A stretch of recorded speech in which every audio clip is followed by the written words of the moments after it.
Wala pa eh, baka mukhang dinipan na lang. Oo. Sis, thank you sa bigay mo ha. May tuloy ako.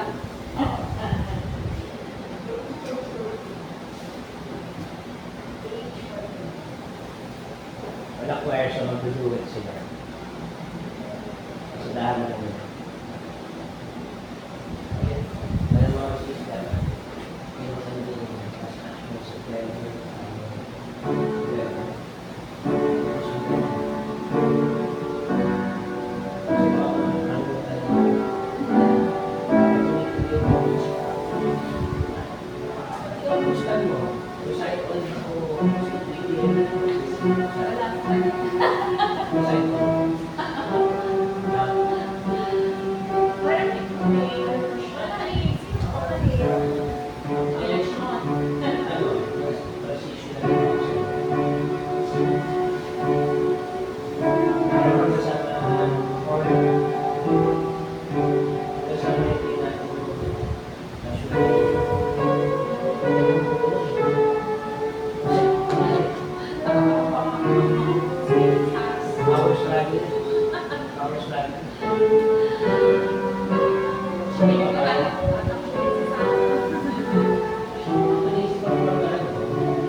Marami naman yun. Sunod-sunod yun eh. Parang kurala yun.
po'y manalangin. O aming Diyos, buhay at makapangyarihan sa lahat.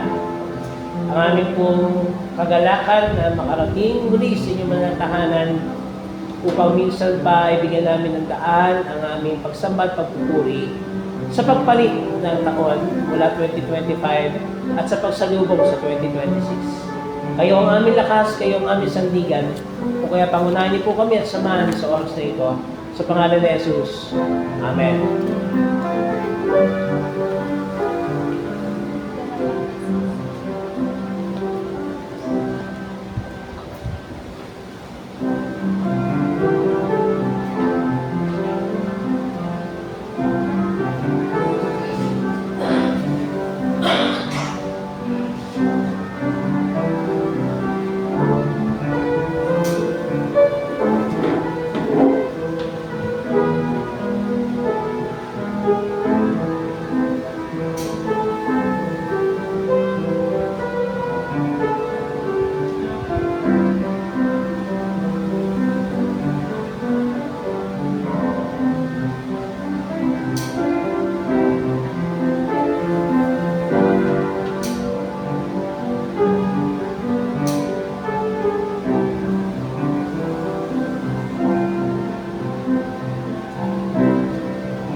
Tawag sa pagsamba, magalak, bayan ng Diyos. Salubungin natin ang bagong taon ng may matibay na pananalig sa Kanya na nagpanatili ng ating mga buhay sa taong lilipas. Kami, Panginoon, ikaw ang aming malilikha, ang aming manunubos at patubay. Ngayon po kami samahan at palagi. Pinakaatiwala namin sa iyo ang aming mga buhay, maging ang bagong taon at palagi. Lumapit tayo ngayong nagpupuri sa Diyos, ang Alpha at ang Omega, ang simula at ang wakas. Purihin natin siya sa kanyang dakilang katapatan sa lahat ng panahon ng ating mga buhay at walang hanggang pasasalamat sa Diyos na makapangyarihan sa lahat. Diyos sa kasalukuyan, sa nakaraan at siyang darating.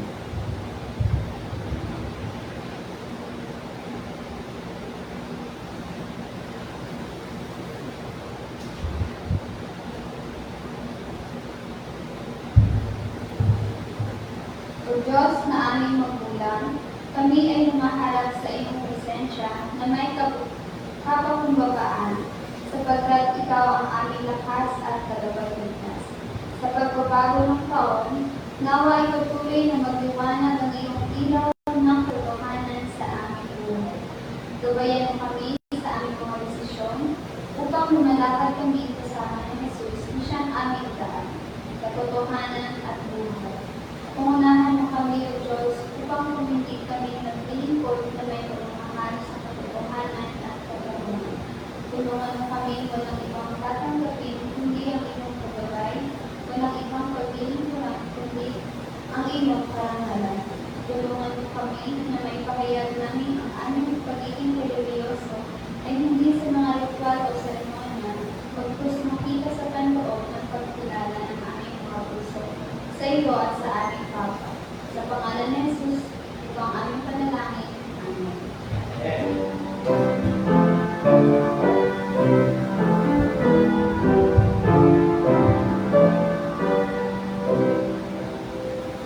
Our God, our help in ages past, our hope for years to come, our shelter from the stormy past, and our eternal home.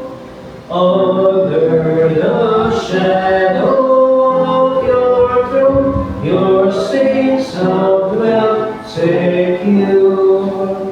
Sufficient is your arm alone, and our defense is sure.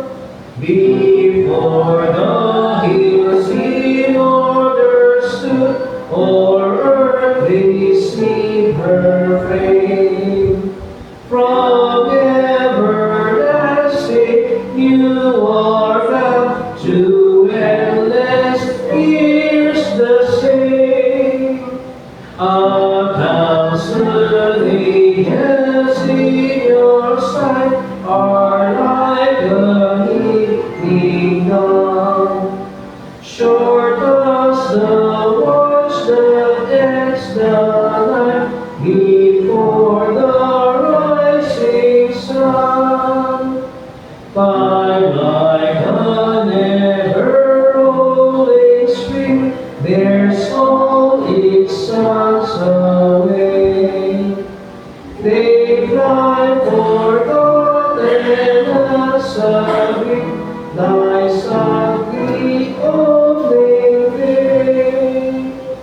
Like the reveals the nations stand, please read the warning light. The flowers beneath the moonward set, lively bringer this night. Our God, our help, in ages past, our hope for years to come. Be thou our Lord, what troubles last, and our eternal home. Makakaupo na po ang Panginoon. Tayo ay maglaan ng panahon upang saliksikin ang ating mga sarili at hingin sa Panginoon ang kapatawaran ng ating mga kasalanang nagawa sa taong nilipas upang maharap natin ng may bagong buhay at taong paparating. Panatag ang kalooban ng pag-ibig ng Diyos sa atin ay hindi kumukupas at ang kanyang kagandahang loob at kaawaan ay laging bago sa bawat umaga. Sa ilang sandali ay ating ipahayag sa Diyos ang ating mga kahinaan at umasa sa kanyang kapatawaran na kalakad. Magkaroon po tayo ng ilang sandali ng matahimik na pagninilay at ating pong ihayag ang ating nagawang kakulangan at kahinaan laban sa Diyos.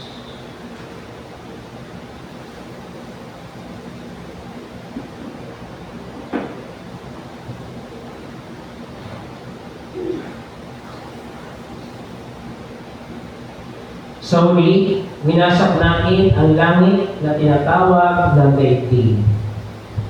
Maganda ang daigdig, hanggang sa gumalaw ang ating espiritu, sa ibabaw nito at winasak ang lahat ng bagay. At sinabi natin, magkaroon ng kadiliman, at nagkaroon ng kadiliman. At nagustuhan natin ang kadiliman, kaya tinawag natin ang kadiliman na seguridad. At hindi natin ang ating mga sarili, at hinati natin ang mga sarili sa mga lahi at relihiyon, at mga uri ng lipunan. At walang umaga at walang gabi sa ikapitong araw bago ang katapusan. At sinabi namin, magkaroon ng isang malakas na pamahalaan upang kontrolin kami sa aming kadiliman. Magkaroon ng mga hukbo upang kontrolin ang aming mga katawan upang matuto kaming magpatayan ng maayos at mahusay sa aming kadiliman. At walang gabi at walang umaga sa ika-6 na araw bago ang katapusan. At sinabi namin, magkaroon ng mga kagamitang pumapatay gaya ng mga bombang nuclear para mas mabilis at mas madaling pumatay. Lumikha tayo ng mga nakakamatay ng sakit at karamdaman na walang anumang makakagamot. At walang gabi at walang umaga sa ika-5 araw bago ang katapusan. At sinabi namin magkaroon ng mga droga at iba pang anyo ng pagtakas dahil mayroong patuloy na pagkainis, realidad na gumugulo sa ating ginhawa. At walang gabi at walang umaga sa ika-4 na araw bago ang katapusan. At sinabi namin, magkaroon ng mga pagkakabaha bahagi sa mga bansa upang malaman natin kung sino ang ating mga kaaway. At walang gabi at walang umaga sa ika-3 araw bago ang katapusan. At sa wakas, sinabi natin, likhain natin ng Diyos ayon sa ating wangis. Hayaan ang ibang Diyos na makipagkompetensya sa atin. Sabihin natin na ang Diyos ay nag-iisip tulad ng ating iniisip, napupuot tulad ng ating pinapupuotan, at pumapatay tulad ng ating mga pagpatay. At walang umaga at walang gabi sa ikalawang araw bago ang katapusan. Sa huling araw, nagkaroon ng malakas na ingay sa ibabaw ng daigdig. Tinupok ng apoy ang magandang daigdig at nagkaroon ng katahimikan. Ang maitim na daigdig ay nagpahinga na ngayon upang sabihin ang iisang tunay na Diyos, upang sambahin ang iisang tunay na Diyos, at nakita ng Diyos ang lahat ng ating ginawa. At sa katahimikan sa ibabaw ng umuusok ng mga bubog, tumangis ang Diyos.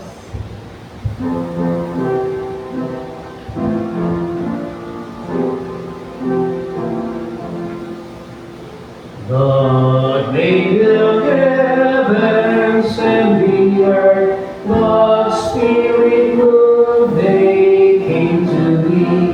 For when God spoke, there was the light, and solid ground, and rolling sea.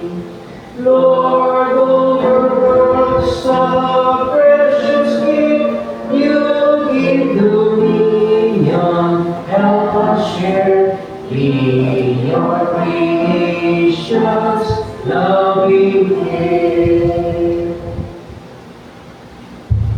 Ang Diyos ay patuloy tayo na nagugulog sa mga oras nito.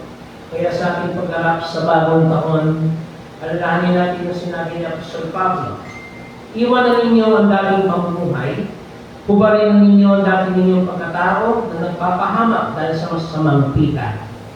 Magbago na kayo ng diwa at pag-iisip, at ang dapat nakita sa inyo ay ang bagong pagkatao na nilirang kalarawan ng Diyos, kalarawan ng kanyang katwiran at kabanalan. Sa pangalan ni Jesus, tayo bayang pinatawad at binago na. Inibig upang umibig. Pinatawad, ngayon malayang magpatawad sa iba.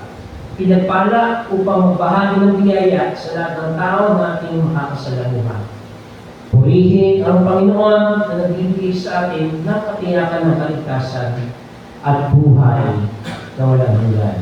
Halina, magpatilang tayo ngayon ng kapayapaan. Ulitin po natin ang This is the Day habang tayo po ay nagkakamayan at nagbabatian.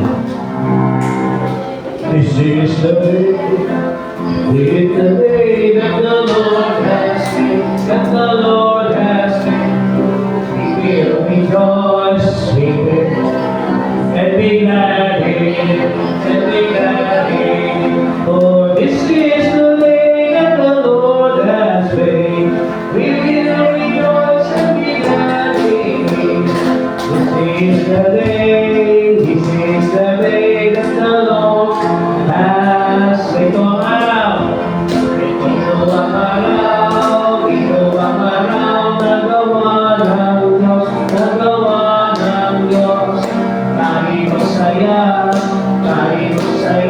at purihin siya, at purihin siya. Oh, ito ang araw na gawa ng Diyos. Tayo masaya, at purihin siya. Ito ang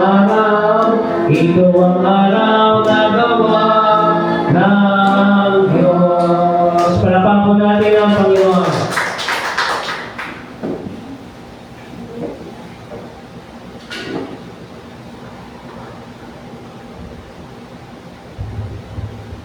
Yan, December celebrant, ngayong December 30, kahapon, si Sis Micah Garcia. And ngayong December 31, Sis Mary Joymbao. Kantaan ko natin sila na happy birthday.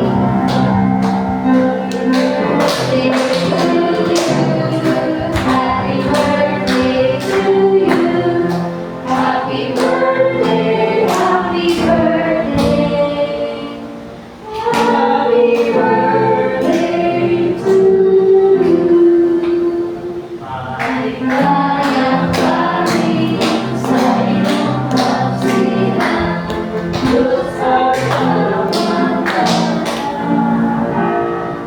Amang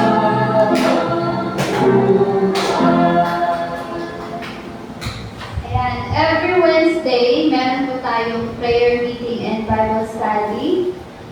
Dito po sa church, next week meron na tayong Bible study dito po sa church. Tapos yung last Wednesday of the month, dun sa bahay-bahay po yun. Paantay na lang po ng announcement sa Sunday kung saan po. And then, meron po tayong fire practice after church service, 1 p.m. Tapos yung Sunday school naman, every 9 a.m. Ayan, at meron po bang ibang magbabalita ngayon? CROs? Yung iba kasi wala. Ayan, so patuloy na natin. Ayan, ngayon po yung bisperas ng bagong taon, ngayong December 31. At ayan, tayo po ay tumayo upang basahin ang ating banal na salita. Matatagpuan po ito sa Pahayag chapter 21, verse 1 hanggang 6. Ang bagong langit at ang bagong lupa. Pagkatapos nito, nakita ko ang isang bagong langit at isang bagong lupa. Wala nang dating langit at lupa, wala na rin ang dagat. At nakita ko ang banal na lungsod, ang bagong Jerusalem na bumababa mula sa langit, buhat sa Diyos. Gaya ng isang babaeng ikakasal, siya'y nakabihis at nakahanda sa pagsalubong sa kanyang mapapangasawa. Narinig ko ang isang malakas na tinig mula sa trono. Tingnan ninyo, ang tahanan ng Diyos ay nasa piling na ng mga tao. Maninirahan siyang kasama nila at sila'y magiging bayan niya. Diyos mismo ang makakapiling nila at siya ang magiging Diyos. Ang magiging Diyos nila. At papahirin niya ang bawat luha sa kanilang mga mata. Wala nang kamatayan, dalamhati, pagtangis at paghihirap sapagkat lumipas na ang dating mga bagay. Pagkatapos ay sinabi ng nakaupo sa trono, pagmasdan ninyo, ginagawa kong bago ang lahat ng bagay. At sinabi niya sa akin, isulat mo sapagkat maasahan at totoo ang mga salitang ito. Sinabi rin niya sa akin, naganap na, ako ang Alpha at ang Omega, ang simula at ang wakas. Ang sinumang nauuhaw ay bibigyan ko ng tubig na walang bayad mula sa bukal na nagbibigay buhay. Ang salita ng Diyos, salamat sa Panginoon. Sagutang pagbasa naman, katatagpuan sa Mga Ngaral, chapter 3, verse 1 hanggang 13.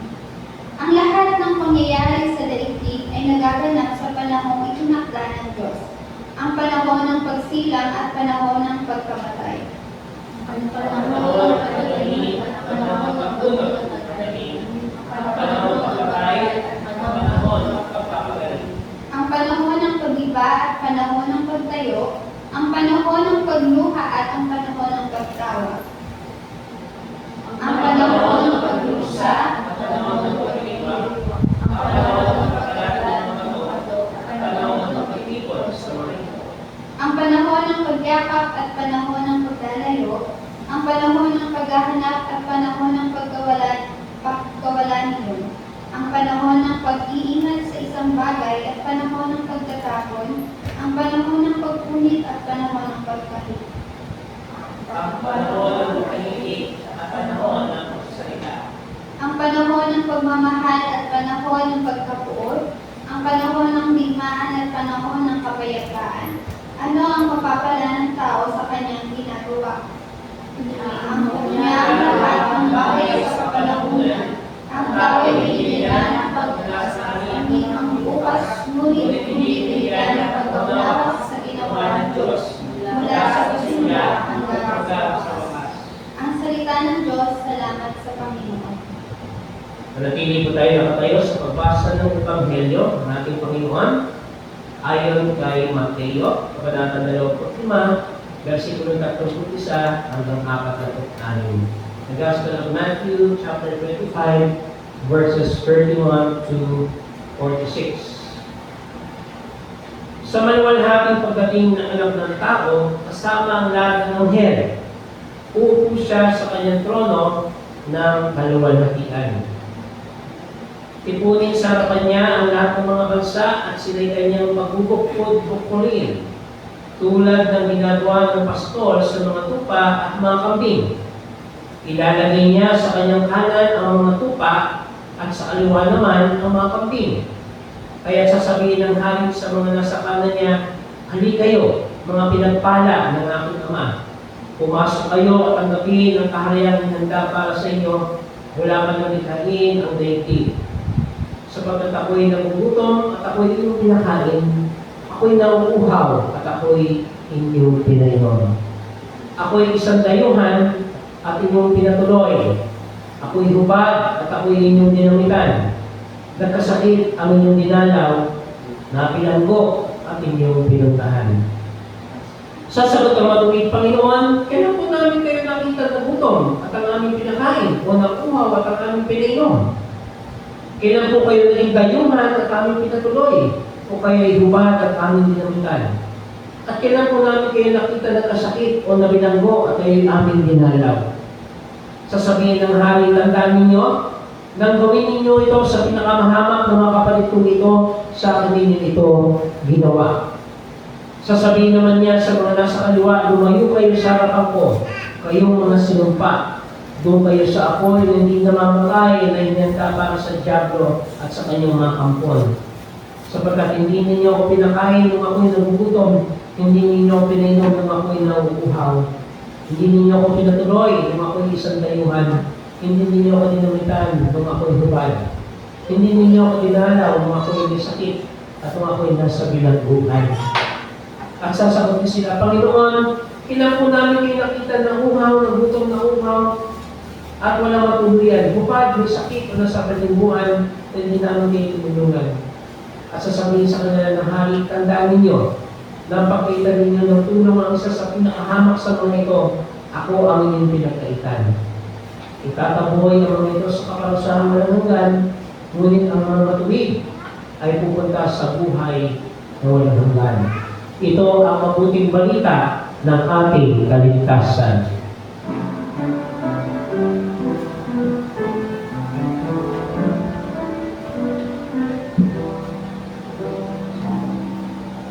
God's word is changing, where is it going? Nations are raging, look at their fear. Many are anxious, filled with foreboding. We wait in faith, for God is near. Lord, may we choose each day that we're given, helping the hungry, homeless and poor. Then we'll be ready for what you're bringing, when Christ will come and reign evermore. Mga kapalabuang kapulunan, at ating po makipapapakinggan ang tanging awit sa ating kapatid Joy at Bea.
winter and springtime and harvest.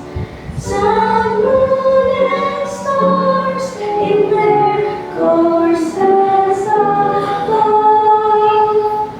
Joy without nature in my life on witness to your great faithfulness, mercy, and love. Great is your faithfulness. Great is your faithfulness. Morning by morning, new mercies I see. All I have needed, your hands has provided. Great is your faithfulness, God, unto me. Pardon for sin and a peace all enduring. Your loving presence to cheer and to guide. Strength for today and brave hope for tomorrow. Blessings all with 10,000 beside. Great is your faithfulness. Great is your faithfulness. Morning by morning, new mercies I see. All I have needed, your hands has provided. Great is your faithfulness, God, unto me.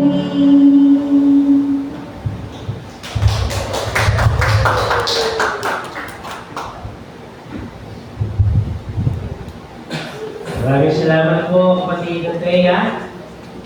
At sa aking birthday celebrator, kapatid na Joy. Again, happy birthday sa iyo, kapatid. How young na po? 30 years of God's faithfulness. Parapahan po natin ang Panginoon. Salamat at meron kang lakas ng loob na sabihin ang iyong edad. Sa ibang mga tao po, nahihiya po silang sabihin ng kanilang tunay na edad. Pero hindi po dapat ganoon dahil dapat nating ihayag ang tunay na edad po natin sapagkat yan po ang taon kung paano naging tapat ang Diyos sa ating mga buhay. Kaya kung tayo po tinanong kung ilang taon na po tayo, sabihin natin, 45 years, 50 years, whatsoever of God's faithfulness sapagkat tapat ang Diyos sa atin. Tayo po sa mandaling manalangin, Panginoon, kami po yung papasalamat na yung kami pinatipon at pinagsama upang bigyan daan ang aming pagsalubong sa panibagong taon na darating. Kayo, Panginoon, ang aming lakas, kayo ang aming patnubay. Mula noon, kayo ang nagpapasawa ng hanggan. Sa pangalan ni Jesus. Amen. Binabati ko po kayo na kayo ay dumako sa pananatahanan ng Diyos.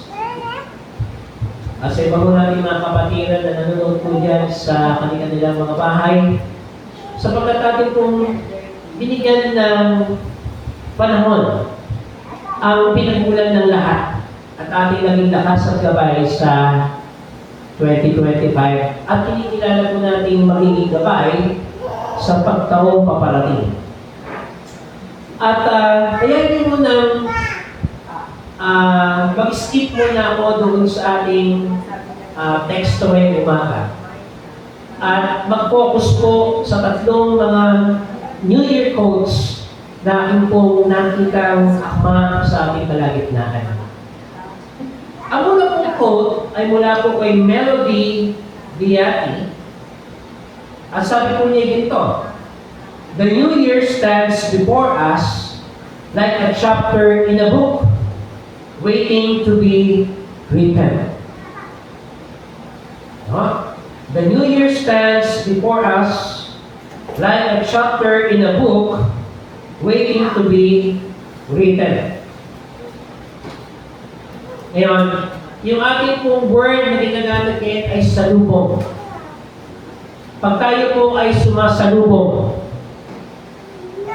ano ho ang ating attitude? Ano ho ang ating nararamdaman pag sinasalubong natin yung tao? Tayo ay masaya? Tayo po ay nagagalak? Tayo po ay excited? At meron tayong pagtanggap. Di ba? Mararamdaman mo naman kung welcome ka o hindi eh. Pero pag sinalubong mo sa tao, aba, meron siyang special place sa buhay mo. So, ang ating sinasalubong sa umagang ito ay hindi lamang ang paparating na bagong taon, kundi ang presensya ng Diyos unang-una sa ating mga buhay. Ating pong sinasalubong ang kanyang presensya. At dito po sa ating binasang quote na ito, malaki ang role ng bawat isa sa atin upang ating gawin ang ating namang ambag o bahagi sa paparating na taon. Kaya babalik po ako doon sa classic saying ng ating pong ng mga Pilipino na nasa Diyos ang awa, nasa tao po ang gawa.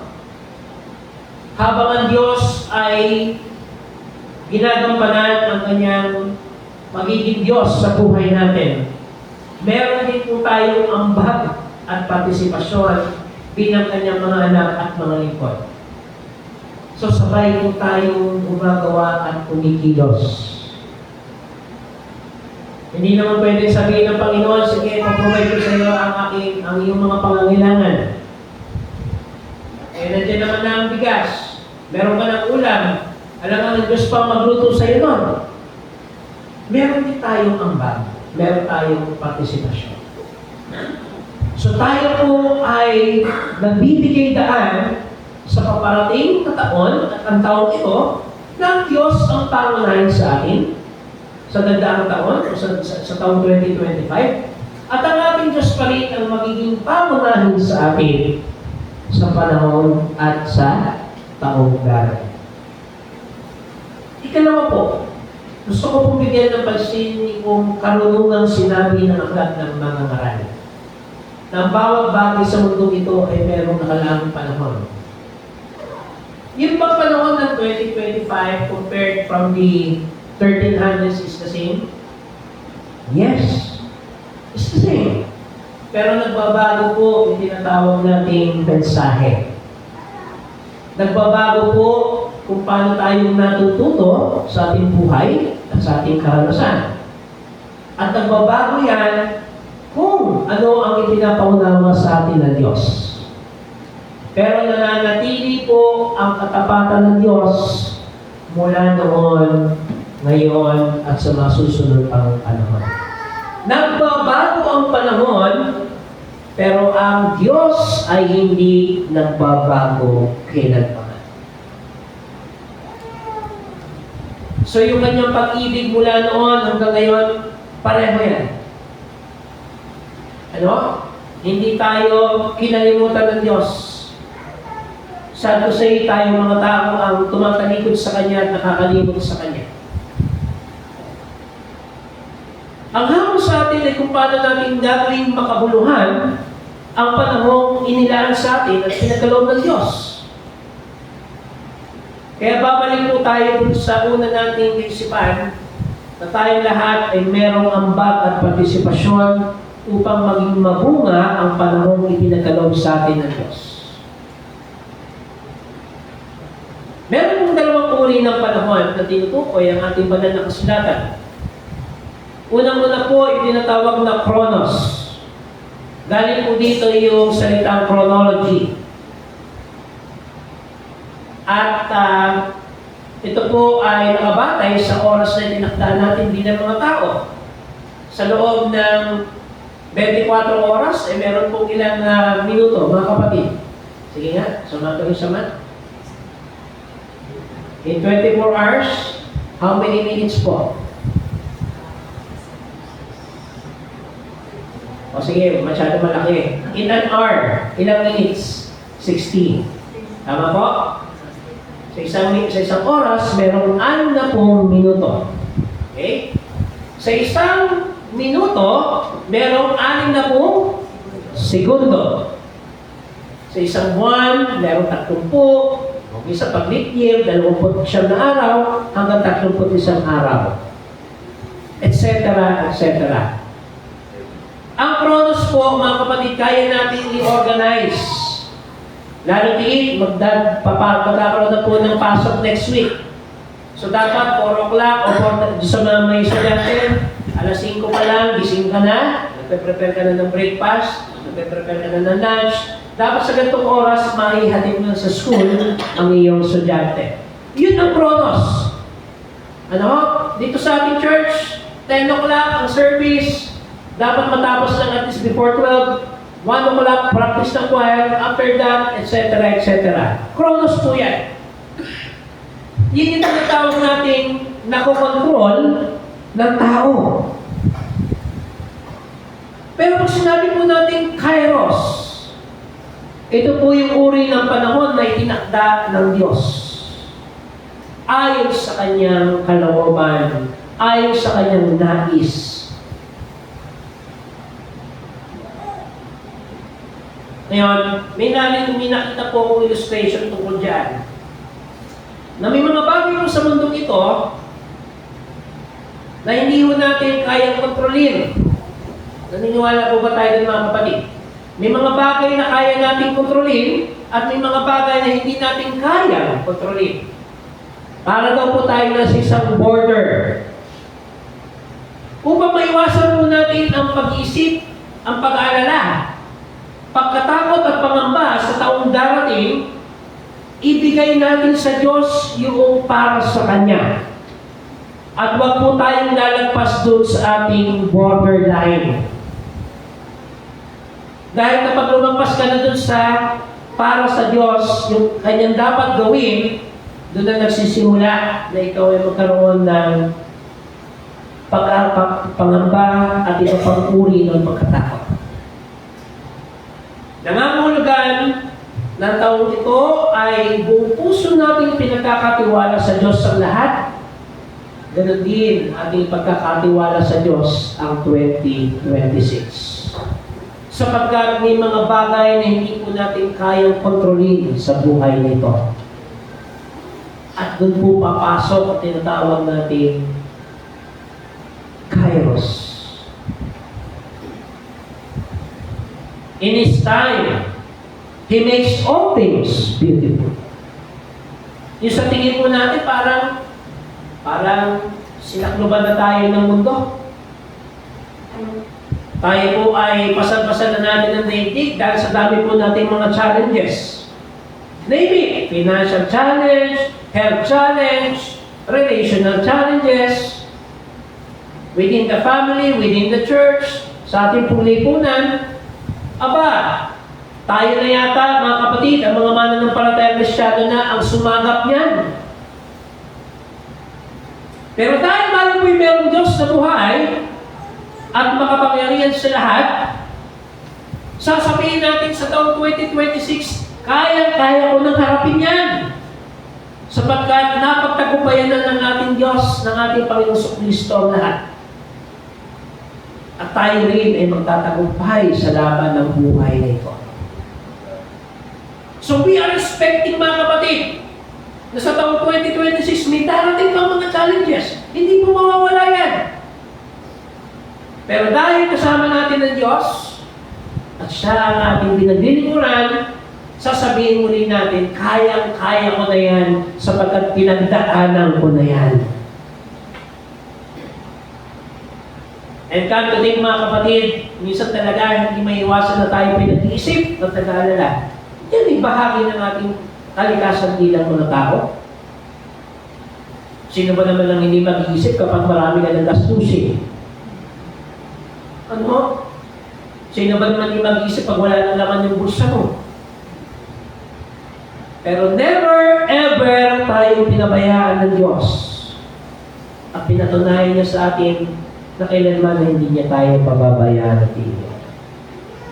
At yun po yung pinangahawakan natin. Na sa taong darating, kasama pa rin natin ng Diyos. Hindi lang sa panahon ng Disyembre, kundi kasama natin ng Diyos sa lahat ng uri at yugto ng ating buhay bilang mga lingkod at bilang mga mananampalataya. God is with us all the way. Sumunod po mga kapatid, sabi po ni Jonathan Blackwood Huey. Sabi po niya ganito, no? Celebrate endings, for they precede new beginnings. Hindi daw dapat tayo malungkot sa mga nakatapos na mga yugto. Kundi dapat daw po natin itong ipagdiwang sapagkat ito ay nagpapahiwatig ng panibagong simula. Sabi nga natin sa kanta, we are starting over and over again. Binibigyan tayo ng Diyos upang magsimula muli. Yung pong ating mga nagawang pagkukulang sa harap ng Diyos at sa ating kapwa, hindi ibig sabihin kakalimutan na natin na wala po tayong natututunang mensahe o aral. Ang taong 2025 ay dapat magdulot ng aral sa atin upang maging gabay po ng bawat isa sa atin upang hubugin tayo sa mas mabuti na version natin bilang mga mananampalataya. Gusto ng Panginoon maging better tayo this coming year. Kung tayo po ay better ngayon, siguro mas gusto niya the best tayo sa panahon sa 2026 na darating. At makikita po natin ng ating mga nagawang pagkukulang sa Diyos sa ating kapwa kung ating ilalapit ang ating sarili sa Kanya ng buong kapakumbabaan. Ipapaunawa sa atin ng Panginoon, ito ang naging pagkukulang mo. Ito ang dapat ma-improve sa iyo. And then, tinatawag ko tayong self-reflection. Sa tulong ng Banal na Espiritu, tutulungan tayo ng ating Panginoon na makita at masuri ang ating mga sarili. Ano ba ang ating kasalukuyang kalalagayan? Ano pa ang ating dapat gawin sa taong paparating upang mas maging kaaya-aya ko at karapat-dapat sa mata ng Panginoon at sa harap ng aking kapwa. Gusto niya, nag-i-improve po tayo. Gusto rin ba natin yung mga kapatid? Itinatawag natin improving Christians. Nagkakaroon ng paglago, ng pag-unlad. At tayo may tutulungan ng Panginoon sapagkat tayo kanyang minahal. Pag mahal ka ng Diyos, gusto niya lumago ka at umunlad ka. Ayaw niya na ikaw ay nakatenga ka lang. Ano? Ayaw ng Panginoon na nakalugmok ka lang dyan. Gusto niya lumalago ang bawat isa sa atin sa diwa ng paglilingkod at pananampalataya. At dahil mahal din tayo ng Panginoon, kung tayo man ay nakaranas din ng mga health challenges, pag-agalingin tayo ng ating Panginoon, makakaranas tayo ng tunay at pinakagalingan sa Kanyang presensya. Kaya kapatid ng Teo, isipin niya ang iyong kalagayan sa ngayon. Sa iyo rin kapatid ng Joey, sa lahat po ng merong karamdaman sa ngayon, atin po talagang i-reclaim. Ating i-claim ng ating Panginoon ang Diyos na buhay. At kung tayo man ay magkaroon ng karamdaman ng pagkakasakit, sasabihin pa rin natin at pupurihin pa rin natin ang Diyos sapagkat ito ay Kanyang inilaan para sa atin upang lumago tayo at imunlad sa ating buhay at paglilingkod. Sabi ko nga, nag-usap kami ni Pastora, sabi ko, parang taon-taon na lang lagi na nagkakas na hospital. Napansin ko lang, 2022 hanggang 2025, 3 years mga kapatid. Yearly po yan, ha? Kung hindi September, December. Sabi ko, ano kaya pinapaunawa sa atin ni Lord?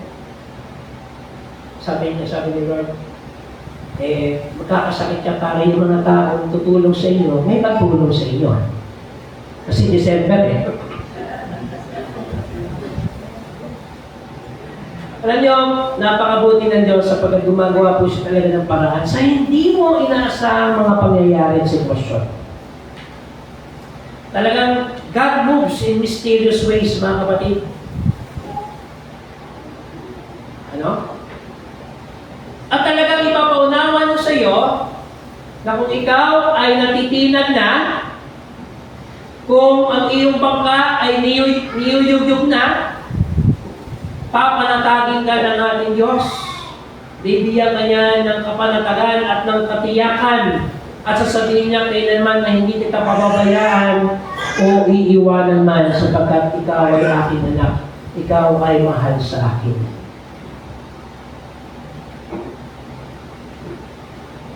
So we will expect, mga kapatid, ng challenges, ha? Hindi ko sinasabi na kapag tayo ko'y lumipat na sa bagong taon, mawawala na yan. Marami pa po. Baka nga mas matindi pa yung ating maranasan. Pero dahil kasama natin ng Diyos, buhay ang Diyos, kaya-kaya nating harapin ang taong paparating. Thirdly, mga kapatid, sabi ko dito sa ating quote, every ending carries the seed of a new beginning. Ang ganda, no? Every ending carries the seed of a new beginning. Tayo daw po ay papatapos na sa isang yugto. Pero dahil kung meron tayong punlang itatanim sa ating mga puso, ito po ay marka at ng ating po pagpapasimula. Ano po ang tinatawag po nating mga butil na ito? Ano po yung itatanim natin sa ating mga puso? Ang salita ng Diyos. Ang salita ng Diyos na buhay at nananatili mula noon ngayon at magpasawalang hanggan. Yan ang ating pong gagawin sa darating na taong 2026. Ang magpunla ng salita ng Diyos sa puso at isip ng bawat isa sa atin at sa mga taong hindi pa nakakakilala at nakakasumpong sa ating Panginoon sa Kristo. Marami pa po tayong gagawin. Ika nga, malawak pa po ang bukirin, pero kukunti po ang ating mga manggagawa. At sa dami ng ating ministeryo gagawin, hinihingi natin sa Diyos ang kanyang lakas, kanyang patnubay, ang inspirasyon, ang karunungan upang tayo po ay kanyang kabayan at samahan. Mga kapatid, sa ilang oras magpapalit na po tayo ng taon. Actually, ilang beses na rin po kung tumatalon from the past 46 years. Ganito pa rin ang height ko. Sometimes we are bounded with the traditions o sabihin natin mga pamahiin, no? Hindi ko naman po kayo kinukundina dyan. Pero ang akin na po gusto bigyan ng pansin ay babalik po tayo doon sa ating pinagmulan. Ang ating manlilikha, ang ating Diyos. Kapag sa Kanya po tayo sumandig, mapapakibabawan ang ating po mga tinatawag na tradisyon, kultura, na nagbibigay po ng swerte di umano sa pagtaong paparating. Eh paano naman tayo magkakaroon ng swerte kung dinarambong pa rin tayo ng mga namamahala sa atin? Kung hindi pa rin po tumataas ang sahod ng mga manggagawa sa kanyang dapat na standard na rate, kung patuloy pa rin po pagtaas ng presyo ng bilihin, talaga naman kahit anong bilog na bagay ilagay mo sa mesa mo, eh talaga maghihirap pa rin po tayo sa ating kalalagayan. Pero may tinuturo pa rin po ang ating Panginoon. Sa mga sitwasyon na tayo po ay kumakaharap sa mga kahirapan ng buhay, wag na wag tayong mawawala ng pagtitiwala sa Kanya at pananalig. Dahil sinabi niya, kailanman hindi kita pababayaan at iniwanan. Actually mga kapatid, mapalad pa rin po tayo. Somehow, kapag celebrate tayo in a standard way ng Pasko and New Year, no? Marami pa rin po sa ating mga kababayan, especially yung mga may sakit, yung mga nakabilanggo, yung mga nakaranas po ng displacement, dulot po ng mga digmaan. Ano na ba ang mensahe ng Diyos para sa atin? Tinatawagan po tayo ng ating Panginoon sa taong ito na tuloy-tuloy na magsuri at magmilay, manalangin, at higit sa lahat tumugon sa pagkatawag ng Panginoon. Mapagpalang 2026 po mga kapatid, at salamat sa Diyos, siya'y mabuti at tapat. Patuloy natin siyang paglingkuran at sambahin. Sa pangalan po ng Ama, ng Anak at ng Espiritu Santo. Amen.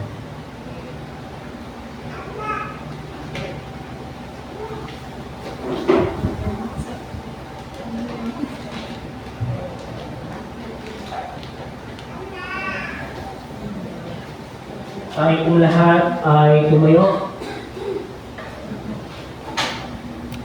Lahat ng nangyayari sa daigdig ay alam na noong una pa, at ang tao ay makakapanaig laban sa kapangyarihan higit sa Kanya. Kaya kanina ating payag, minsan pa ng ating pananampalataya sa makapangyarihan Diyos na minalang sa atin. Italaga natin ngayon sa Kanya ang ating mga buhay, pananampalataya at paglingkod. Siya na nakakatalos sa lahat ng panahon at oras sa ating pagkatiwalaan ng ating nakaraan, kasalukuyan at bukas. Bigkasin natin ang ating pananampalataya. Tayong lahat, sumasampalataya kami sa isang Diyos, tagapaglikha, manunubos at tagapagkalalay. Sa pamamagitan niya at sa Kanya, lahat ng nalikha ay nakatakbo ng kaayusan, layunin, kahulugan at katuparan. Kay Jesucristo, siya'y naging tao at sa pamamagitan ng kanyang buhay, kamatayan at pagkabuhay na muli, ay naghari bilang makapangyarihang Panginoon ng buhay at kasaysayan. Sa banal na Espiritu, siya ay narito sa sanlibutan, nagbigay kalakasan sa mga mananampalataya upang ipabuhay ang kanilang pananampalataya at patubayan sila tungo sa isang pag-unawa sa salita ng Diyos kay Jesucristo. Ito ang isang Diyos na sinasamba at tinatawag ng Ama, Anak at Espiritu Santo. Amen. Makakaupo na po ang kapulunan.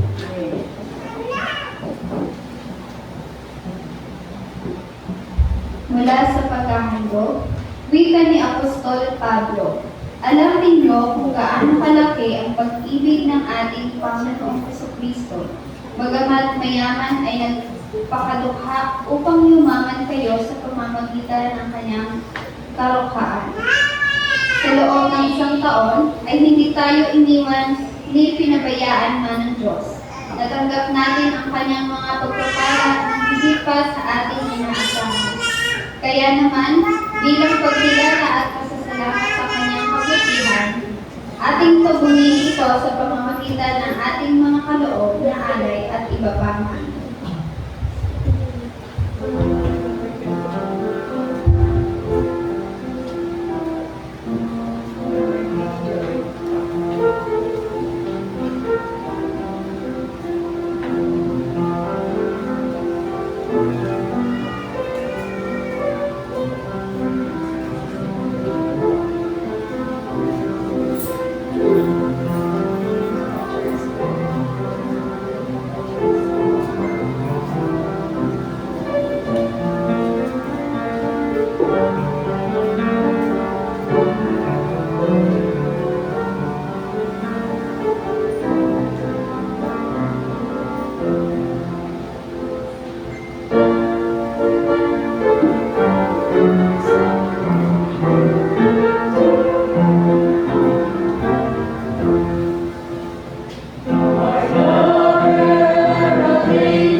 Nawa ang mga alay nito ay magamit sa lahat ng pangangailangan ng iyong iglesia, upang may palaganap pagdalong iyong misyon dito sa lupa.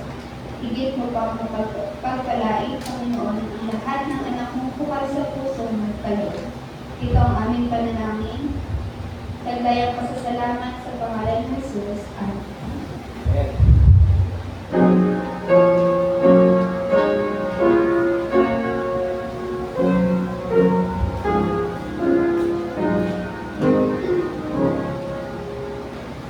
Another year is dawning, dear Father, let it be.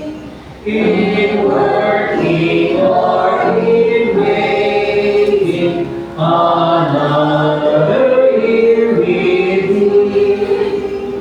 Another year of progress, another year of praise, another year of proving thy presence all the days. Another year of mercies, of faithfulness and grace. Another year of gladness in the shining of thy face. Another year of leaning upon thy loving presence. Another year of trusting, of quiet happy rest. Another year of service, of witness for thy love. Another year of training for the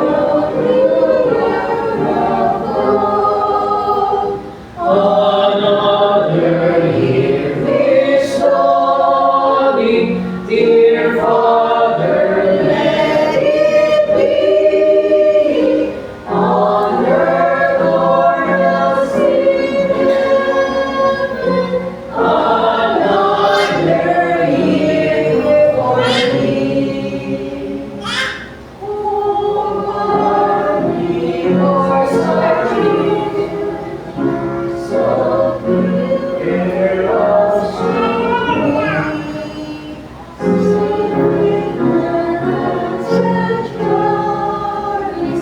in your community.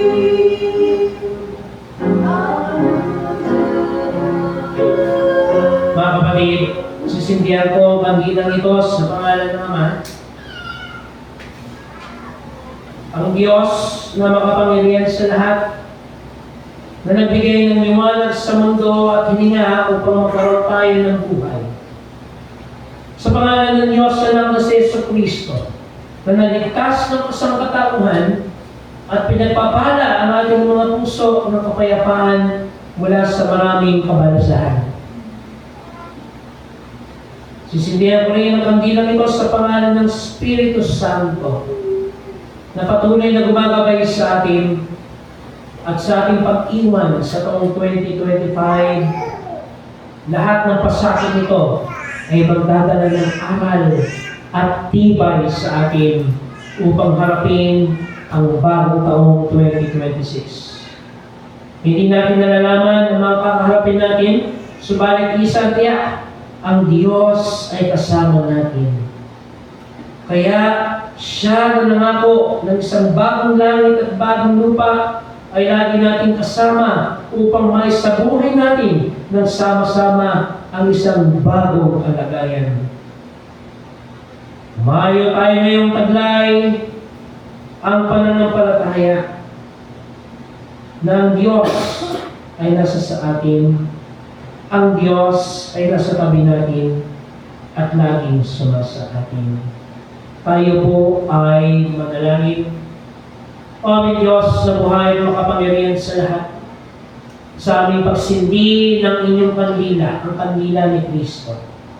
Ay aming pinoproklama at pinapahayag na kayo ang aming liwanag, na kayo ang aming gabay, na kayo ang aming lakas, kayo ang aming inspirasyon sa taong paparating. Humarap man kami sa iba't ibang mga hamon at pagsubok, mananatili kami magtatapat sa inyo, Panginoon. Mananatili kami maglilingkod sa inyo. Magpupuri, magpapasalamat, at ikilalangin ka namin bilang Panginoon ng aming mga buhay. Marami pong mga tukso at mga pangunguyab ang aming mga kaaway ng Diyos. Subalit kami pong pinatitibay ang aming pananalig sa inyo, na kayo lamang ang aming Diyos na paglilingkuran at wala ng iba pa. Salamat po sa biyaya ng buhay na iyong pinagkaloob sa aming kapatid na Micah at Joy. Kahapon ay nagdiwang po ng karawan ng aming kapatid na Micah at sa araw na ito ang aming kapatid na Joy. At sa po naming mga kapatiran na nagdiwang ng kanilang karawan sa buong buwan ng Disyembre. Salamat Panginoon sa panibagong buhay na iyong pinagkaloob sa inyong mga anak at mga lingkod na ito. At patuloy namin kinikilala, Panginoon, na kayo pa rin ang kanilang magiging lakas at gabay mula ngayon sa mga susunod na panahon ng kanilang paglilingkod. Panginoon, huwag niyo pong hayaan na kami manghina at mawala ng pagtitiwala sa iyo. Kung kami man ay magkaroon ng pagdududa at pag-aagang, Panginoon, kung kami man ay magkaroon ng pag-aalinlangan, patuwarin niyo po kami. At hayaan ang iyong banal na Espiritu magbigay sa amin ng kaaliwan, ng katatagan, at ang tuloy-tuloy po namin na pagharap sa buhay nito ng may pananalig sa inyo. O kaya, Panginoon, kasama ng inyong mga anak at mga lingkod na narito sa ngayon, ang inihiling ang inyong pagpapala, ang inyong pag-iingat, ang inyong patuloy na pagbibigay sa amin ng lakas at inspirasyon. Sa aming mga kapatid na nasa kanilang mga tahanan, at sa iba pa namin mga kapatiran, Panginoon, na sa kung anumang kadahilanan na hindi namin kapiling sa ngayon, at patuloy namin silang inaalala, ating pinapanalangin. Kayo, O Diyos, ang aming maging lakas. Kayo, O Panginoon, ang aming maging sandigan. Ito po ang aming pagsama panalangin na may pasasalamat at na may pagtitiwala sa matamis na pangalan ni Jesus, na aming Panginoon at tagapagligtas, na siya ang Diyos ng magsimula ng wakas at magpasawalang hanggan sa isang Diyos na ating tinatawag. Amen, Amen, at Amen.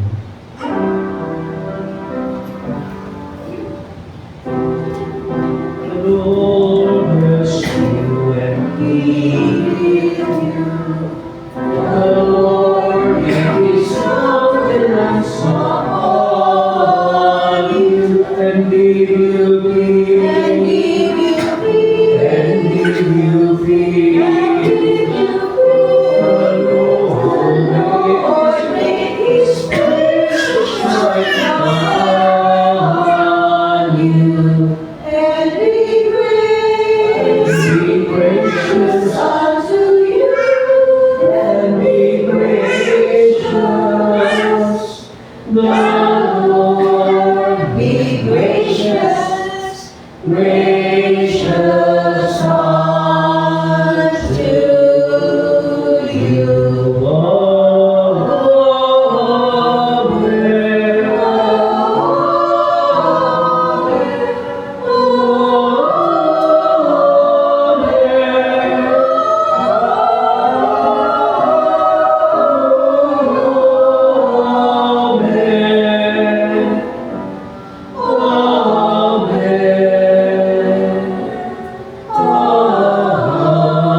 birthday, Jesus. Happy birthday